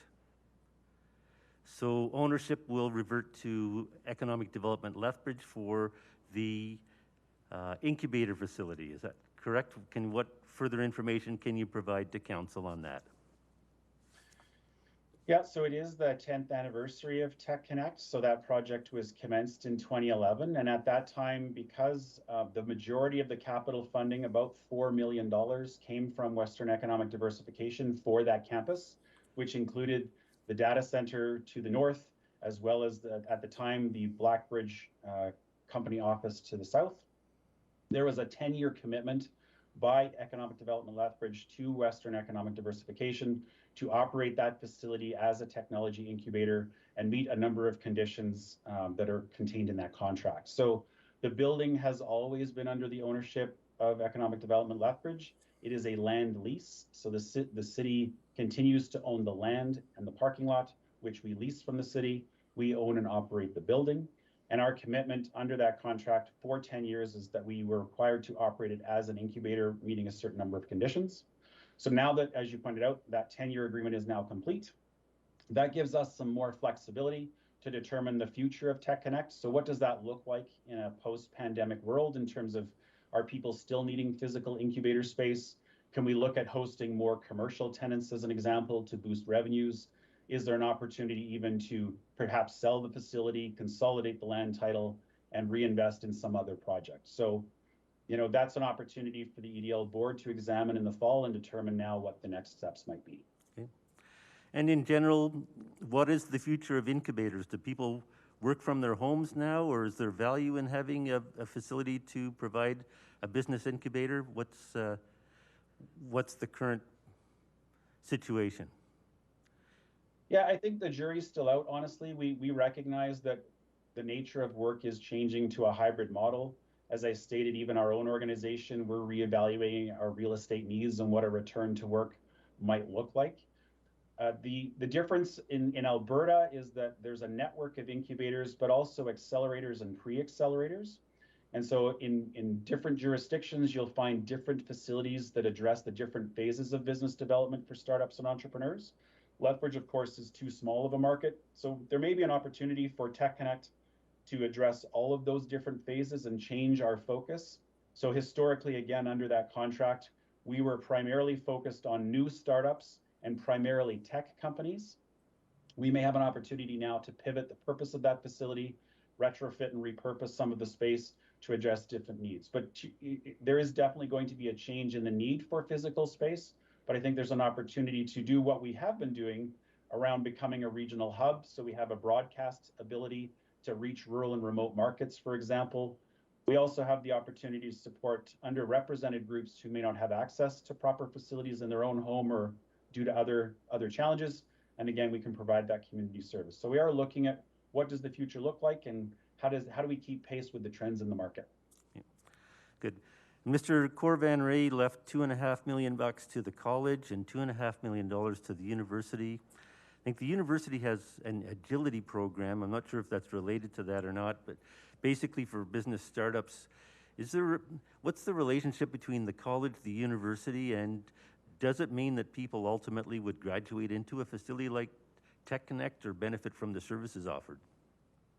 Yeah, it's a great question. So Economic Development Lethbridge, the university, and the college are the three original partners in the Regional Innovation Network of Southern Alberta. And to this day, those are the three entities that are actually funded under the agreement by Alberta Innovates. So we work very closely with both the college and the university. And to your point, the agility program at the university, as well as the pivot program at the college, are natural feeders for the rest of the ecosystem. And we have had a historical trend of some of those student entrepreneurs that are served at those post-secondaries moving into Tech Connect. Going forward, does that look different? Do we have other opportunities to build on those successes? That's the kind of work that's being done right now. And we've actually been very fortunate. So Alberta Innovates is funding a 10-year impact study of the regional innovation system. They're taking RINSA, the Southern Alberta example, over the last 10 years. And they're doing a very detailed study on what are the total economic impacts of that network over the last 10 years. And they're also using a consultant based in London, UK, who's benchmarking our network in Southern Alberta against some global networks to identify best practices and how we can improve that entire ecosystem. Okay, thank you. Acting Mayor Croson. Thank you, Mayor Spearman. Thank you, Mr. Lewington, for the information. In the package of material you provided for us, you note that the availability and quality of the workforce is the #1 concern for businesses. Is this across all industries, or is it more specific to any particular one? From what you've seen, is it related to the employment level, just because we have, lower unemployment than other places, or is it connected? Is it a misalignment of skills with what businesses are looking for? Can you delve a bit deeper into that statement? Yeah, it's a great question. So we did do a regional skill gap study last year, actually in conjunction with the college, Alberta Labour, and South Grow. And so they did identify some particular trades and skill sets. So for example, there was not a shortage of electricians generally, but electricians with instrumentation experience is a gap. And so as companies look at different automation platforms and more technology, that instrumentation piece becomes more important. Last year we had identified a number of skills, trades, and key areas of concern. As we've updated surveys and as we've talked to business over the last 6 months, it has become much more broad-based. And in particular for a lot of our manufacturing businesses, the shortage is actually entry-level and general labor. And so it really does cover that broad spectrum, which I would say is definitely a shift from even 6 months ago. So we continue to work on those skill gap pieces, continue to work with our post-secondaries on the targeted programs that are required. And then more broadly, we're probably going to have to dust off some of our labor recruiting campaigns from 2008, 2009, and look at how do we bring more of that labor component to the city. When you're looking at trying to bring in labor component, it makes me think of housing. I know we had some great housing starts, and that's wonderful. It's hard to know where things are going. We're still in this pandemic, but you note that some of the retail and commercial spaces are the rent and or how they're being used. Is there any conversation, as we see in some other communities, about converting some of that space into housing space? Is that something you're seeing, or is that something Lethbridge is shying away from at this time? Yeah, I mean, clearly the city has a housing strategy that's been implemented, and that's one component. Some of the financial incentives for downtown redevelopment of housing capacity, I think, is, again, a policy initiative that was put there to try and incent that. I don't think we've seen as much focus in Lethbridge. Some of it is driven by needs. So I'll use the town of Tabor as an example. They had a critical shortage of affordable housing. They received a lot of feedback from industry. They had a very targeted, albeit small scale, they had a very targeted program to add more affordable housing specifically to support workforce growth. I think that, again, is something that would be helpful for us to discuss relative to what's the work being done by the city, what are the trends in have we moved the needle on affordable housing as expected through that strategy, and what needs to come next? Because I do think that will become a barrier. The positives messaging, I guess, and it's the messaging we use back in those campaigns was, yes, it might seem expensive, but relative to the Fort McMurrays and the Calgarys where we go do some of that recruiting, Lethbridge still has a very strong advantage. But yeah, it certainly is going to be a concern moving forward. One of the other things we're seeing is there's some very innovative work being done by some young entrepreneurs. There's some businesses starting. I know during the Great Depression, some of the businesses that lasted 50 years started in the worst of times. And there are some young entrepreneurs that are kicking up now. But they're also looking at some different ownership models. And I know we had this conversation when we did the MDP, the Municipal Development Plan. But what are you seeing right now? And what do you think needs to be done better to support some of the young entrepreneurs? What are they saying? Because I know they have a different mindset than some of the more established business owners. Yeah, it has been interesting, as I indicated in the report, we had 50 new entrepreneurs added to enrollments to our programs just over the summer months. So we have seen a significant interest in entrepreneurship. To your point, many younger folks are looking at perhaps being a business owner or being in their own business is a better proposition than being an employee for somebody else. And so that's certainly been interesting to watch that unfold. There's a keen interest in technology delivered solutions. So again, for the pandemic, we shifted to virtual delivery of some of our programs, a lot of our mentorship and business advisory services, which historically we've sort of felt was important to have one-on-one. In person seems to have worked just fine for 18 months, and people are still successful through virtual coaching. So again, we've had to adapt our technology platforms. We're working on a CFEP grant right now, as an example, to add some broadcast space to Tech Connect. So if you're recording a blog or you're shooting video, that you would actually have a professional, easily accessible studio facility, as an example, that you might not have access to that same equipment or the same quality at home. So as we recognize the shift in how these younger entrepreneurs are going to market, there are some community tools we can make accessible and make available to them that help them on that journey. We have been working in particular with NACO, which is a national angel organization in terms of funding. We've never had a lot of success in Lethbridge in terms of building an angel network.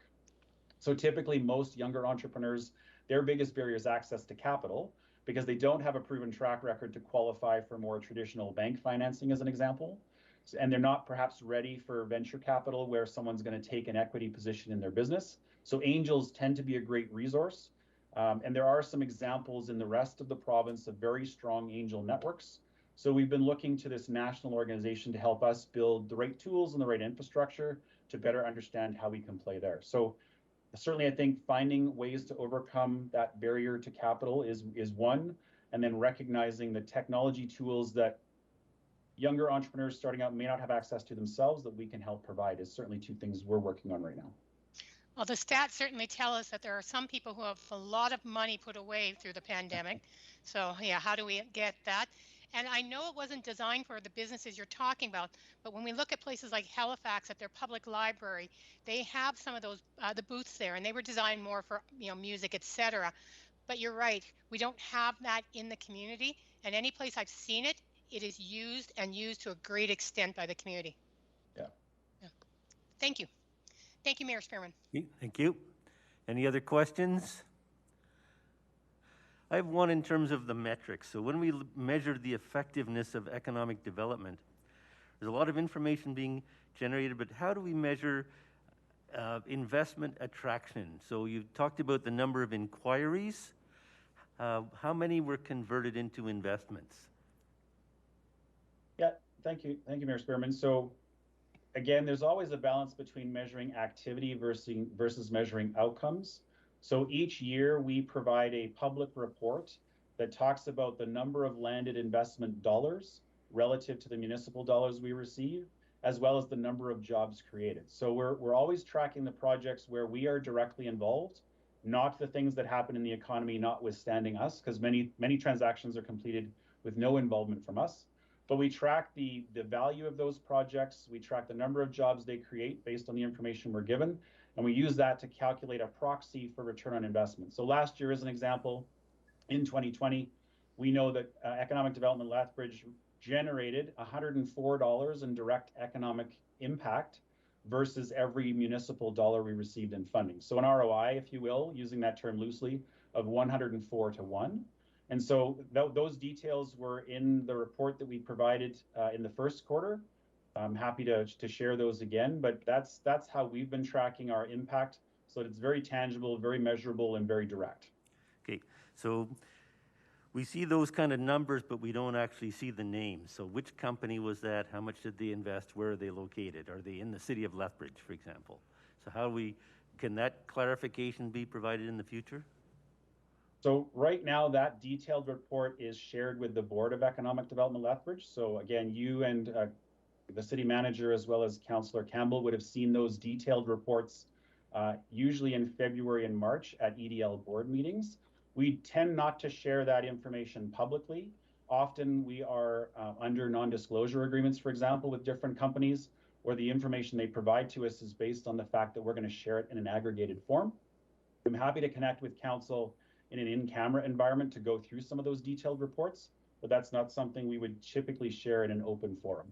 Yeah, good. So it could be done in a summarized form. Doesn't have to be long, detailed, but basically which companies, so we could get tangible, we could put our hands on it, exactly what happened in this past year, how many inquiries there were, what got landed, and the investment going forward. Okay, thank you.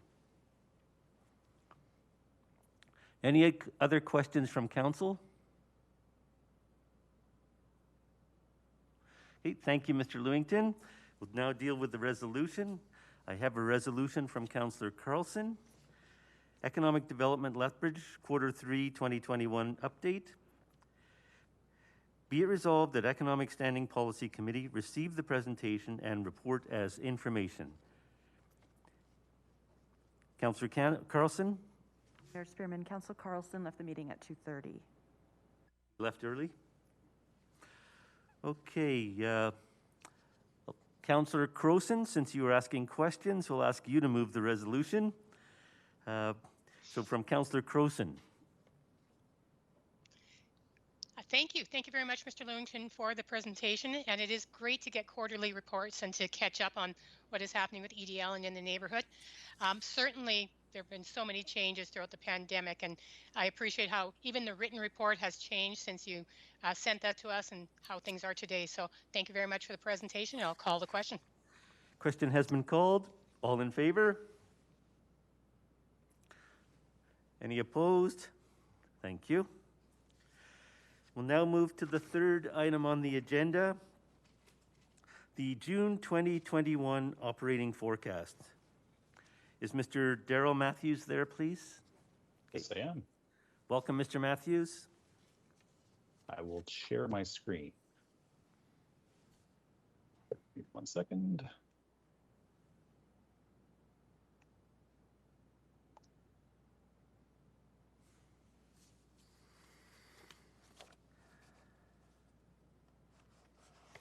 Can you see the screen?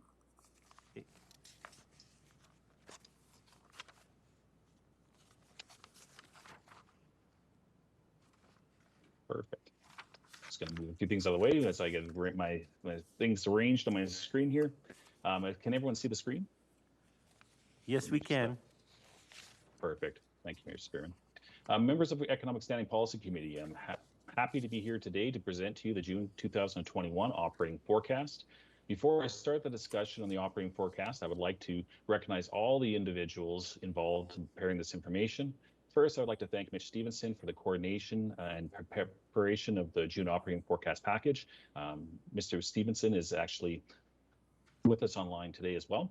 I would also like to thank Jennifer Jarrett, Shauna Kennard, Yola Bloomberg, Chantal Albin-Rollier, and their staff for the various schedules and supporting documents that is within the package.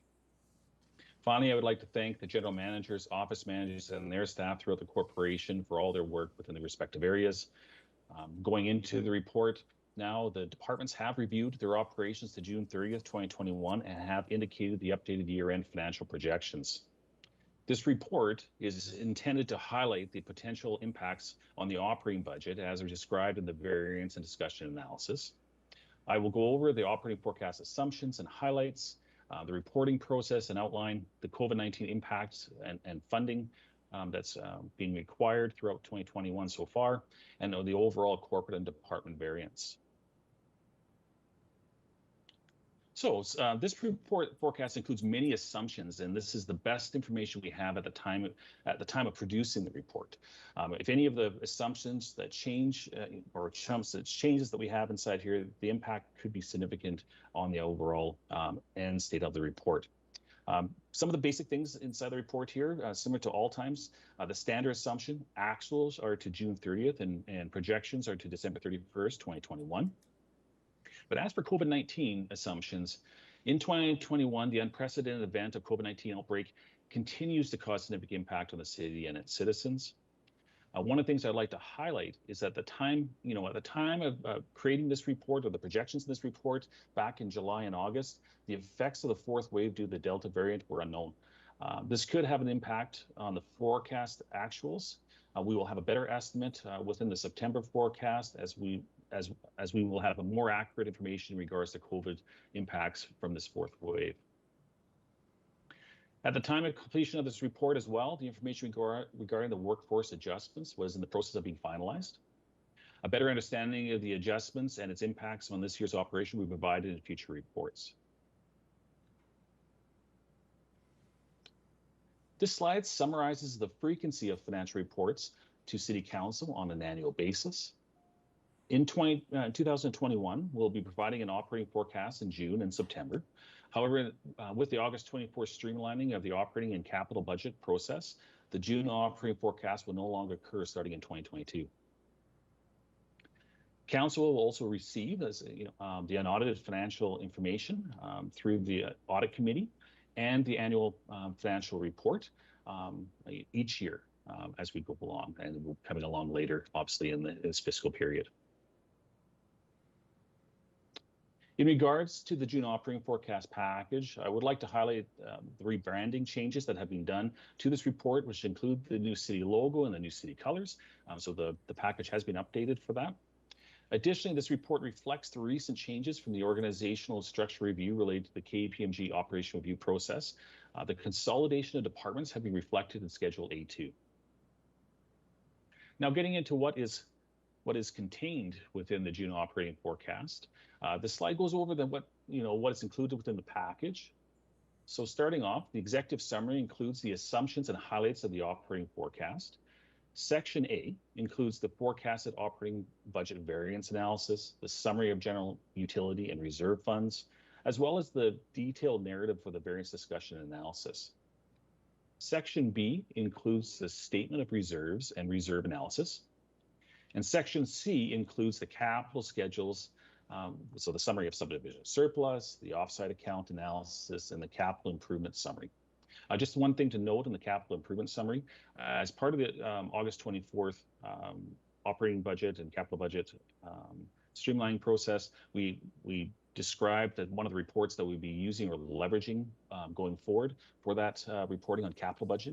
That capital improvement summary report is the basis of what we were referring to there, or that's the report we were potentially going to leverage here next year and the years after, looking at the capital improvement summary. As mentioned earlier, in 2021, the unprecedented event of COVID-19 still continues to cause significant impact to the city. At the time of this forecast was prepared, the 2021 direct expenditures associated with the City of Lethbridge response to COVID-19 are forecasted to be just under 2.5 million.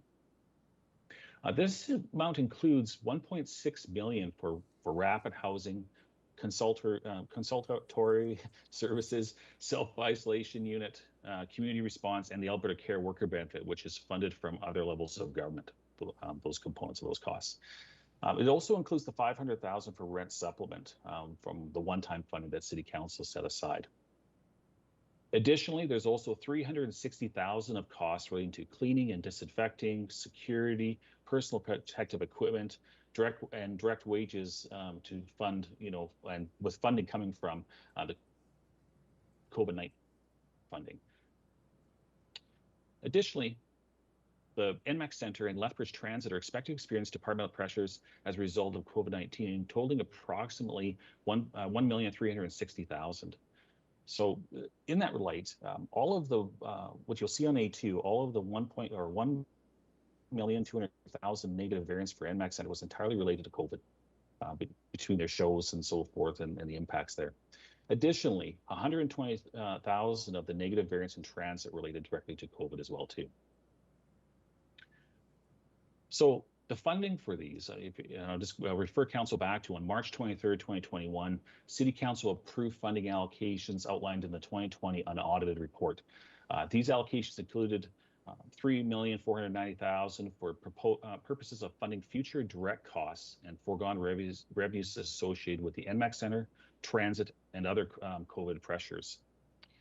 This forecast assumes that the COVID-19 pressure funding that Council set aside will be used to fund that 1,360,000 of the departmental pressures from NMAX and transit, as well as that 360,000 of direct costs that I noted earlier on the slide. As noted previously, this forecast was created prior to the concerns with the Delta variant. The remaining COVID-19 pressure funding is available to help offset any additional pressures that result from changing circumstances within the pandemic.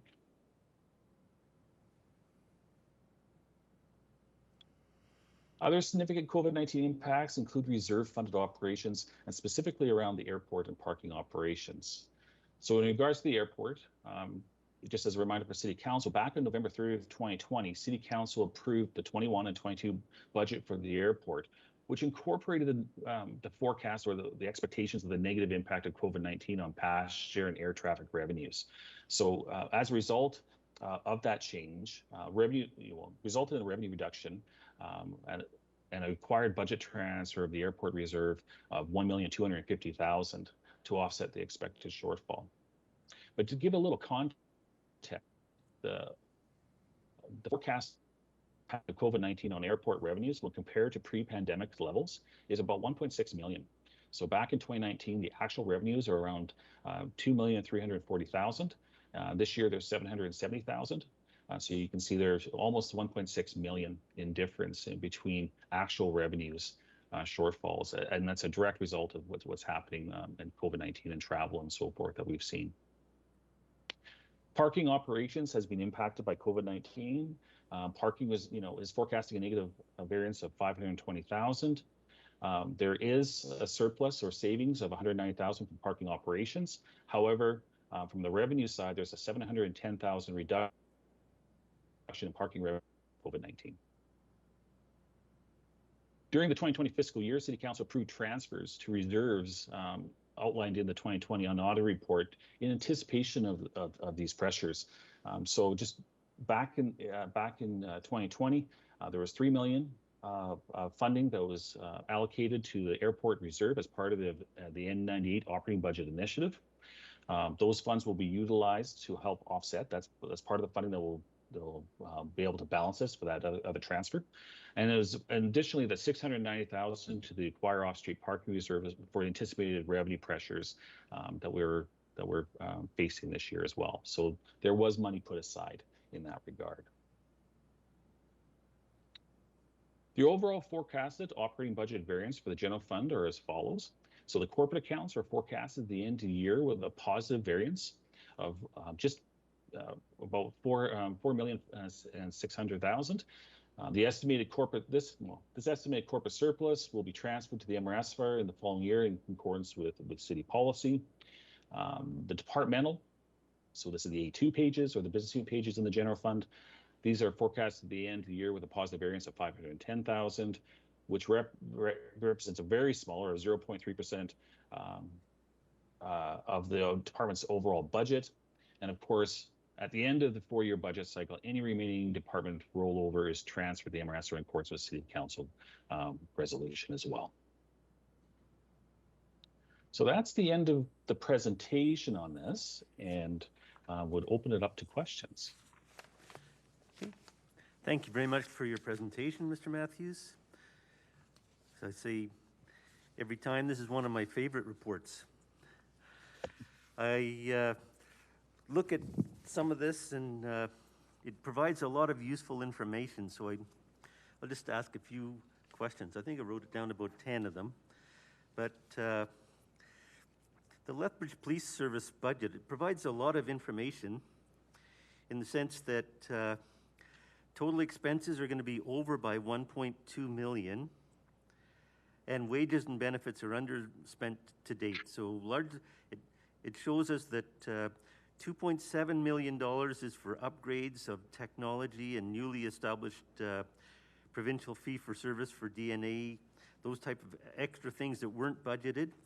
And then, as you know, police expenses were, and the topic of the police budget's been in the minds of the community, but wages and benefits are going to have a positive variance of $1.5 million. But the bottom line is that in order to offset some of this, money is going to be transferred from the budget appropriation unexpended area. Can you explain what the BAU is to cover off the shortfall of 1.1 million? What is that? Sure. To Mayor Spearman. I'll start off on this, and I'll probably defer a little bit of all this over to Mitch Stevenson as well. But just in general, the BAU, or budget appropriation unexpended, is a reserve balance that funding gets allocated to by city policy through FS2, and so it's one way of the funding getting there. So that funding happen here over the budget years.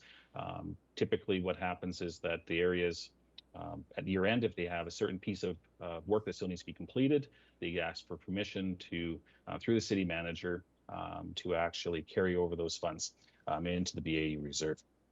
So those funding will get allocated into there for those specific projects. But what I will suggest here too is that I know Mitch Stevenson or Mr. Stevenson has done some recent work with the audit committee on this, and I know that he'll walk you through kind of the process. Now, there's one little bit of difference I will say on this in regards to what's standard and what the city manager would normally approve through this policy, is that when it comes to the boards and commissions, the boards and commissions are the ones that actually approve first. And then, of course, once we receive that, and as long as the city manager sees that they've approved it, then it will put into this reserve. But Mr. Stevenson, maybe I'll let you walk through the process here. Yeah, of course. Thanks, Daryl. Thanks for the question, Mayor Spearman. And, you know, as Daryl mentioned, it comes with good timing, as we recently presented the current BAU practices and procedures to Audit Committee back in June. But to provide a very high-level understanding in regards to how amounts get into BAU, I think what we need to do is we need to look at our FS1 policy, which states that departments can transfer unexpended funds or surplus into BAU for a specified purpose, with as Daryl mentioned, with city manager approval. And the key word there is for a specified purpose with city manager approval. So what happens is during our year-end process, we hold a meeting and we discuss in detail the BAU balances.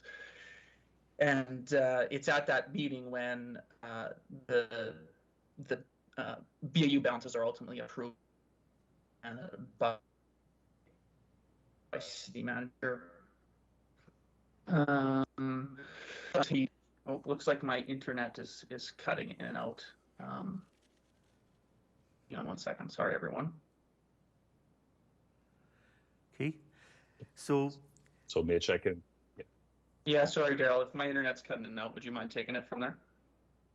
No problem at all. So, so basically, there is a process that goes on during the process, and these meetings happen. And of course, when approved, once they're approved in the original intent, you know, the estimated spend date is, of course, is there, and the transfer to BAU. So there's a bunch of checks and balances that go on to make sure that what's being approved and being put in place into the BAUs itself. So in regards to the police service, what they're doing in this regard is they put money aside into their BAUs. And what they're doing is they've actually reallocated or repurposed, or the police commission has repurposed these funds to be used to offset their shortfall in operations this year. And that was what the police commission that came back in February of 2021 as to city council and the intent that was what they were going to do to offset that overages. So it was an expected amount. In fact, they said that it was going to be roughly around $1 million that they had, you know, obviously that was the funding piece, and they were going to each year they'd have that $1 million coming out of the BAUs as well. So I can go through a little bit more in the process if you would like, Mayor Spearman.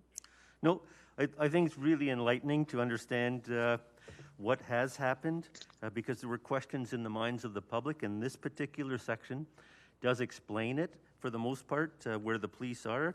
And I think the only piece that the public would not understand is where did this money come to cover off the deficit?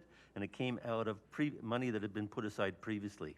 So I do thank you for that explanation, because I think as we go through and there'll be questions asked and people say, well, the council cut $1 million from the police. How does that affect the services?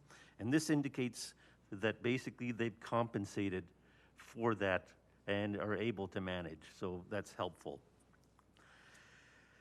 Okay, so you did, I looked at the utility operations as my next question, and I see that there are positive variances of almost $8.9 million. And most of those variances came from less than budgeted debenture debt payments. So in water, it was 2.1 million. In water waste processing, it was 1.8 million.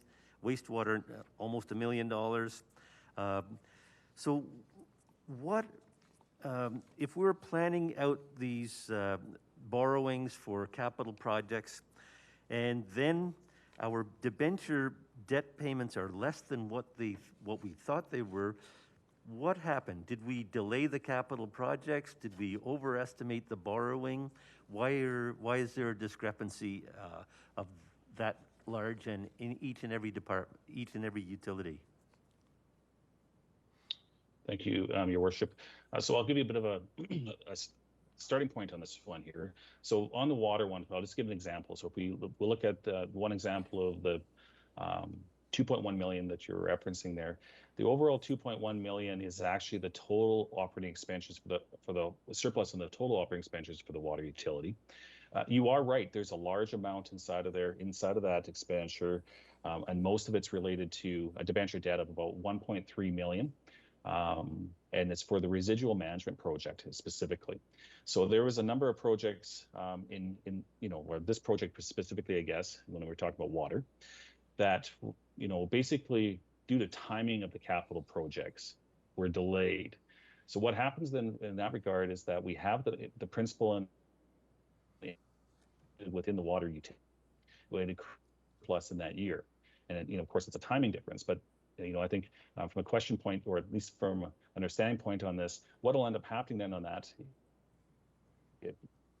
at the end of the year, if we have borrowing amounts like that have large, we will typically come with our unaudited report and come to council and say, we would like to apply this surplus to future utility borrowings. In this case, and of course, respective of which utility it's for. So this would be, in that regard, that 1.3 million, we could apply it to pay down, so we don't have to borrow as much externally on another water project. So Similar to all these ones here, and I'll defer a little bit over to Mr. Brierley as well. But all three areas, they are timing differences, both in waste processing and wastewater.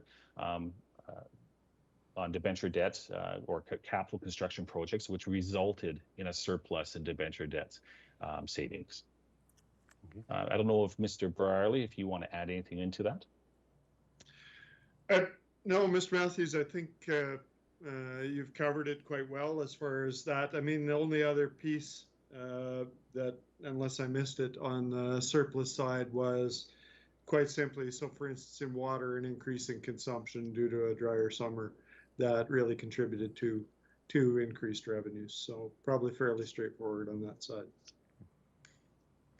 Thank you. My next question is Parks and Maintenance, and it's got an annual budget of $13.4 million, and we're expecting a surplus of $50,000 in Parks Maintenance. Now, recently Parks Maintenance was quite controversial because there were concerns in the community that our parks weren't being maintained. Council voted to add another $100,000 to that $13.4 million budget. If it's operating at a surplus, did we need to do that? I guess, I don't know if that's for you or for the city manager. And I know that we're contemplating supplementing the parks budget next year. If they're already getting $13.4 million due, would we need to top up that budget again next year? Or since we're operating at a surplus this year, are there sufficient funds in that budget? Yeah, so I'll respond generally, Mayor Spearman, and then see if I know Mr. Ellis, I believe, was going to be present. But when council made that decision as part of the budget reduction exercise last fall, that decision was made based on our forecast spend for 2021. So we didn't know about that. Obviously didn't know about that $50,000 surplus at that time. That surplus has only emerged through the course of this fiscal year. And any year-to-year change in the budget projection would be used to inform any future budgeting exercise. So that's generally how I would respond to that. But I'll certainly ask Mr. Matthews and Mr. Ellis if he's got anything to, if they've got anything to add to that. Yeah, I believe I'll defer that over to Mr. Ellis. I think he would be able to speak that as well. Thank you, Your Worship. The forecast was done in June, well before we got into the major part of the expenses for the season. So really, we were basically on budget in June.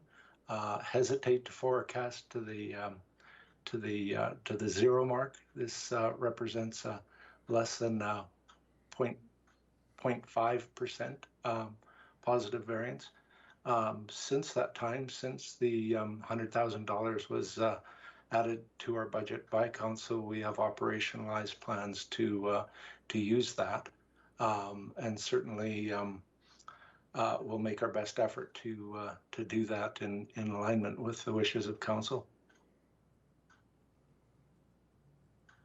Okay, thank you. Councillor Miyashiro, you have some questions?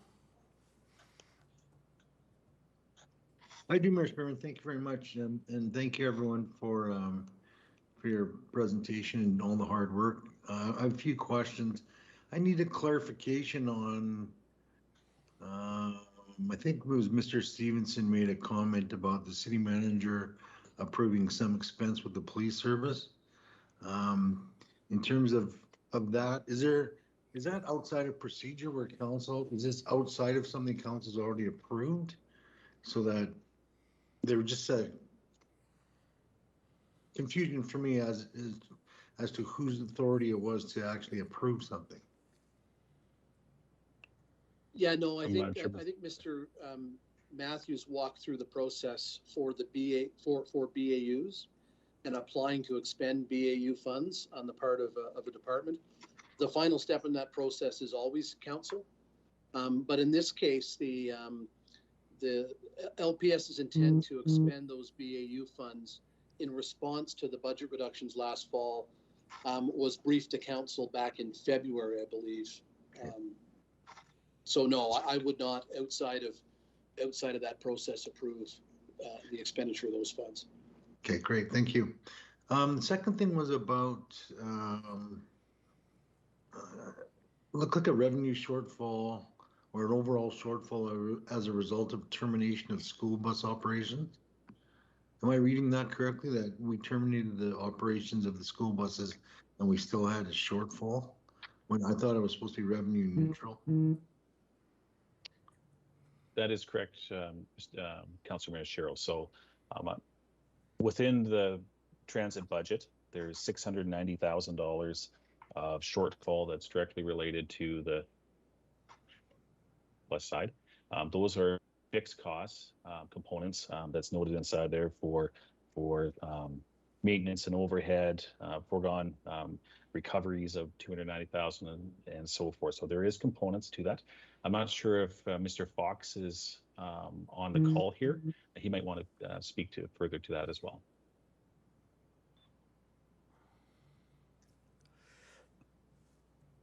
Thank you, Daryl. Can you just repeat the question? Sorry, I was preoccupied. Right. So the question was regarding the overall net loss of revenue from the termination of school bus operations. When our understanding was the whole thing was a net even to begin with. So I was just looking for clarification on why the net loss was so high. Yeah, there was parts that were taken into it as far as insurance. There's space on over at Transit that is currently vacant, but will be used for other activities now. It's paved areas. I would have to pull up more information on that, so I could do that if you just give me a few moments. Yeah, I think in general, I'm not actually asking for the specific dollar amount. I think what you're saying is that there were some costs that you had to incur, regardless of whether or not you're giving up the bus transportation. Is that correct? Correct. Yeah, there's shared costs that were actually throughout the organization with PSCC. There's IT requirements, there's insurance requirements, and then there was the space allocation at the site that still has to be operationalized and used. Okay. So I guess that just begs the question then. So once we get rid of the bus transportation, do those little pieces what happens to those little pieces that we've allocated as revenue from all those little parts for bus? What happens to that? Like how does that get absorbed into our operation? Because obviously there's 10% of this and 5% of that and 2% of this. What does that look like? So it is some of the areas as far as insurance and the PSCC and some of those items will spread across the organization and be reallocated. But about $300,000 will be absorbed back into the transit budget. Okay, great. Thank you. Thank you. Okay, I've got some more questions. Next one is on risk management. Recently, we had a presentation on insurance which indicated we had mitigated increased insurance costs. And in the report today, it says we're now anticipating a negative variance of $330,000 because some insurers have pulled out. Is there a risk in 2022 and beyond? Have we mitigated insurance costs going forward, or is this a 2021 year issue only? Councillor Kaufman, we have Rochelle with us, and I think she's best suited to answer the question. She provided some information to Mr. Matthews and I, but I think it's probably prudent for her to speak to this directly. Rochelle, are you able to chime in? I am, yes. Thank you. Yeah, so we don't anticipate any major increases in premiums moving forward. When our long-term insurer left the market in 2020, we were quite concerned that, someone not knowing our risk management practices and our programs and everything, that we might see some large premium increases, but we actually did not. My understanding is that the insurers that we are now with are stable, They're interested in maintaining long-term partnerships with us. And given all that, unless we change our operations or have some major claims or something like that, I would anticipate that our premiums will kind of stay even.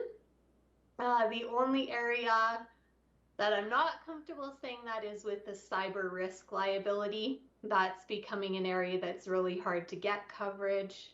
Our premiums with that tripled from last year with lower limits and that sort of thing. But I don't anticipate any major pressures coming with premiums in the next few years. Okay, thank you very much. My next question's on capital projects. So when I look through the capital projects section, I see a number of projects that are being completed or are close to completion with unexpended funds. So what happens to the unexpended funds? Does that, one, reduce lower, just simply reduce the anticipated borrowing costs? And do the unexpended funds go back into the capital budget pool for future council to allocate to other projects, perhaps when they review the next capital budget? What happens to unexpended capital funds? Thank you, Your Worship. So great question. So, and I'm going to start off with, there's going to be a little bit of a depends here on this one here. So depending on the funding source is really where what we'll all go through it, some different scenarios that can happen. As the funding source, then yes, it will reduce the anticipated borrowing on that actual project. That just means that we don't actually borrow on it, so therefore we don't have those. The other thing we'll do is it won't necessarily require us to actually have the payment as large that's in whether it's water or utility or the other self-funded areas as well too. If there's, so some of the other examples that can actually happen in this too. So if there's a remaining amount that's from unrestricted funds, such as grants. So MSI, federal gas tax would be examples of that. The unexpended funds get added back to the available funding for the next CIP. So exactly what you were thinking there. So that frees it up for future council. If it is pay-as-you-go funding, it would go back to the pay-as-you-go plan, which is really the major capital project reserve as available funding. And once again, that would be there for future projects as well. If it's reserve funding, this funding will remain in the in the reserve because we only allocated it out of the reserve to balance the project down to zero. So once again, it will be in there for future purposes or future council allocations. And it's internal borrowing. This capacity would remain available for other purposes as well too. So, i.e., so once again, that would be like transfers typically from the MRSR for internal financing. So depending on the funding source, when the depletions on it, either they will remain within the those as available funding for in those various different areas, I guess, as funding sources for future capital or CIP projects. Thank you very much. Any other councillors have any questions? I'll ask one more. The Traffic Act safety revenues will be negative by 1.2 million. The rationales were some of it. The province is going to get a larger share. They changed their share ratio. But one of the rationales was due to reduced traffic, and another one was canceled tickets. What's happening there? It's a sizable amount of money, 1.2 million. So thank you, Your Worship. Hopefully I'm not cutting out too bad. If I'm cutting out, let me know and I'll join in with my cell phone. So one of the things that primarily the largest component of this is actually when the province began retaining more of their share of fines and penalties, that increasing from 40% from 27%. That's the largest component of it, as noted inside of there. So between that, we knew that would be approximately 800,000 to 1.1 million. There is a couple other components though, and you highlighted them on it. So there is also a decrease in the amount of tickets being issued, specifically conventional tickets. And that's a large part of that's due to the actual COVID situation. So in regards to stopping people and so forth, so there a portion of that is there. Once again, it's a much smaller portion of what's happening. The other piece that you highlighted with COVID inside of there is that the courts are canceling a lot more of the tickets, and I'm not quite sure of the reasons why the courts are deciding to do that per se. I'd have to get back to LPS in regards to that, but there has been an uptick in the amount of cancellations on tickets, specifically in areas like Voter Radar and so forth. So I hope that answered your question. That's good. Thank you. So overall, the finances look good. There's no risk or minimal risk associated with with payment of property taxes by residential or non-residential taxpayers. Generally, we're not seeing a significant risk in that area. That is true, Your Worship. Actually, one of the things to credit City Council, with the deadline of June 30th still being there, but allowing people the option to defer their payments until September 30th before interest. Many people have chosen to pay. In fact, this year we have a better outcome than last year. I believe we're down to only 5% of our taxes outstanding, whereas last year I believe we're closer. I just don't have the number in front of me, but I think it's closer to 10 to 15 at the same time. So we're actually doing much better this year, and we don't have any concerns in regards to collecting our taxes.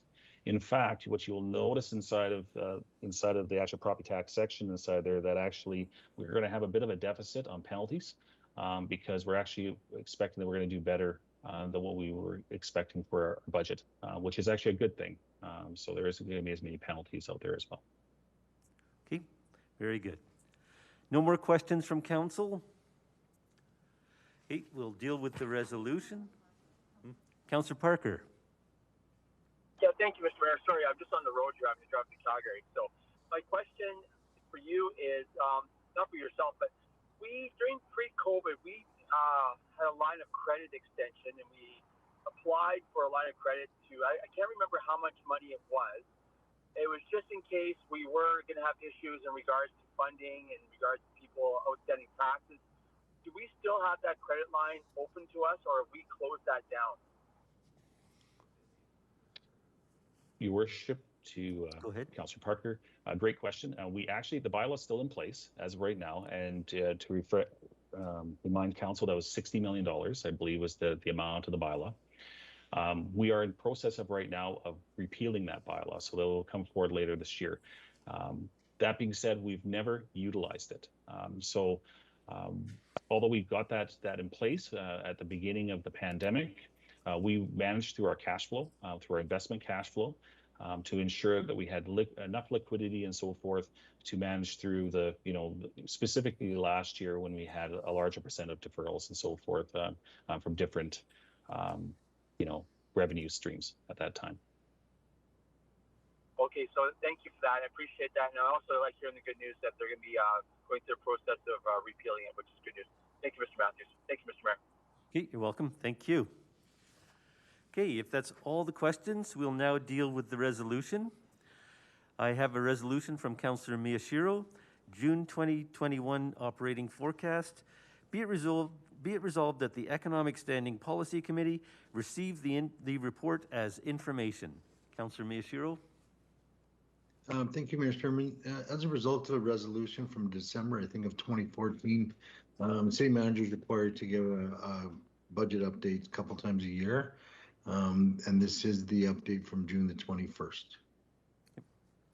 Thank you. I think it's an important report for council oversight. Question has been called. All in favor? Any opposed?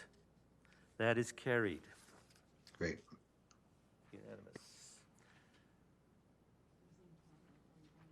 Okay, we have one item to deal with in camera. Can I have a motion to go in camera, please? Moved by Councillor Campbell or Deputy Mayor Campbell. All in favor? Okay, we'll ask everyone to leave except for the city manager.